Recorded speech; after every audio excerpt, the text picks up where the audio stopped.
అందరికీ నమస్తే. నేను Vijaya. Welcome to voice of Vijayalakshmi. ఈ వీడియోలో రాగి పిండితోటి స్వీటు ఎలా చేసుకోవాలో చూద్దామండి. బలానికి బలాన్ని ఇస్తుంది, అలాగే రుచికి రుచి కూడా ఉంటుంది. ఈ వీడియోలో ఇప్పుడు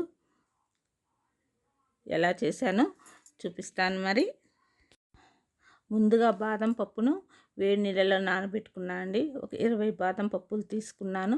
ఇలా నానబెట్టడం వల్ల ఒక హాఫ్ అన్ అవర్ తర్వాత తీస్తే పొట్టు ఈజీగా వస్తుంది.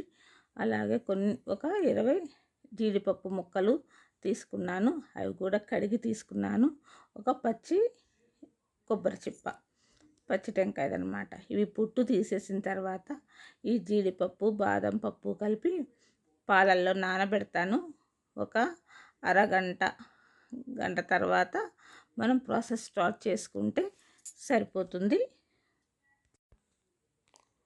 కొంచెం పాలల్లో ముందు నానబెడుతున్నాను. ఇలా నానబెడితే బాగా పేస్ట్ అవుతుందన్నమాట.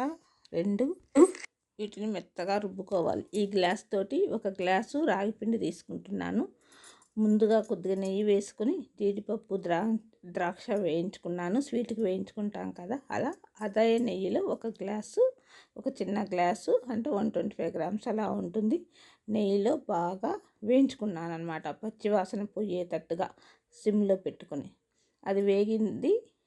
అంతలోపల వేగిన తర్వాత ఈ కొబ్బరి సన్నగా కట్ చేసుకొని సగం టెంకాయ తీసుకున్నాను అనమాట. చూసారు కదా ఇందాక. ఇవి నానబెట్టిన బాదం పప్పు, జీడిపప్పు, ఒక పావు లీటర్ పాలు వాడుతున్నాను. దీనికి కొద్దిగా పాలు వేసుకుంటూ ఈ ఈ పచ్చి కొబ్బరి, జీడిపప్పు, బాదం పప్పు కలిపి రుబ్బేసుకుంటున్నాను. చూసారా కలర్ మారింది. ఇప్పుడు రాగి పిండి ఇక ఆపేస్తున్నాను స్టవ్. అలా రుబ్బుకున్న దాన్ని ఇలా పేస్ట్ చేసిన దాన్ని ఈ వేయించిన పిండిలో కలుపుకుంటూ బాగా మెత్తగా ఉడికించుకోవాలి. ఇది గట్టి పడిపోతుంది కదా ఈ పేస్ట్ అంతా, అందుకని ఇంకొక హాఫ్ గ్లాసు పాలు తీసుకున్నాను అనమాట. ఈ మిక్సీ జారు, కడిగిన నీళ్ళు అన్నీ వేసేసి ఈ రాగి పిండి అంతా వీటిలో బాగా ఉడికేటట్టుగా మనము అడుగంటకుండా తిప్పుకుంటూ ఉండాలి. ఈ ఉడికే కొద్దీ ఇది గట్టి పడుతుంది అన్నమాట. బాదం పప్పుది, కొబ్బరి అంతా ఉంటుంది కాబట్టి ఇది గట్టి పడుతుంది. ఈ ఉడికినది కలర్ కూడా మనకు అర్థమవుతుంది అన్నమాట. అడుగంటకుండా సిమ్లో ఈ పాలు అన్నీ ఇలా కలుపుకుంటున్నానండి. ఉండలు కట్టుకోకుండా నీట్గా చేసుకొని తిప్పుతూ ఉండాలి, లేకపోతే అడుగంటుతుంది. ఒక 10 నిమిషాల పాటు ఇలా ఉడికించుకోవాలి. దీన్ని ఇలా ఉండలు కట్టకుండా కలుపుకుంటూ ఉంటే గట్టి పడుతుంది. ఇది గట్టి పడ్డాక మనము చక్కెర వేసుకోవాలన్నమాట. ఇప్పుడు చూసారా బాగా గట్టిగాను అయింది, కలరు మారుతుంది కదా.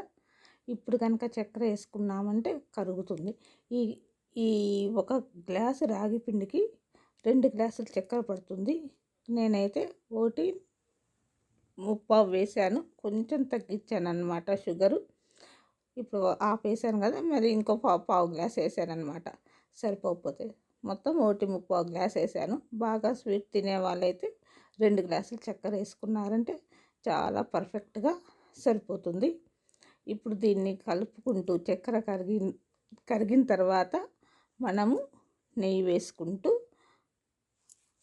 కలుపుకోవాలి.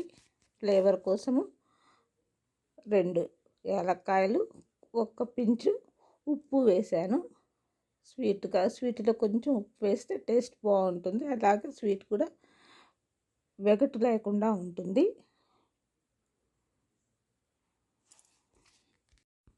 ఇప్పుడు చక్కెర కరిగింది కదా, ఇక నెయ్యి వేసుకొని 2 టేబుల్ స్పూన్లు నెయ్యి వేసుకుంటే సరిపోతుంది. బాగా నెయ్యి కరిగేదాకా తిప్పేసుకొని ఈ స్వీట్ని కనుక డిష్ అవుట్ చేసుకుందామండి. ఇంతకుముందు మనం వేయించిన జీడిపప్పు ద్రాక్ష పక్కన పెట్టుకున్నాం కదా, అవి కూడా ఒక బౌల్లోకి వేసి దీన్నంతా ఒక గ్లాస్ బౌల్లోకి వేస్తున్నాను. చాలా టేస్టీగా ఉంటుంది.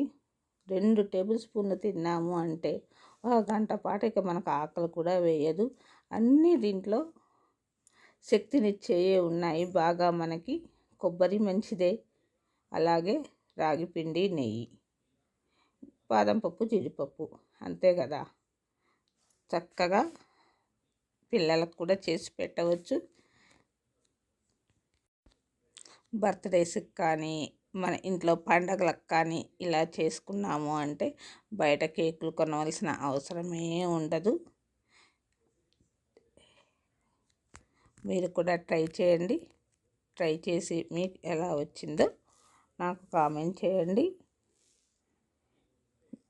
మీకు కనుక ఈ వీడియో నచ్చినట్టయితే లైక్ చేయండి, షేర్ చేయండి. మరో మంచి వీడియోతో మీ ముందుంటాను.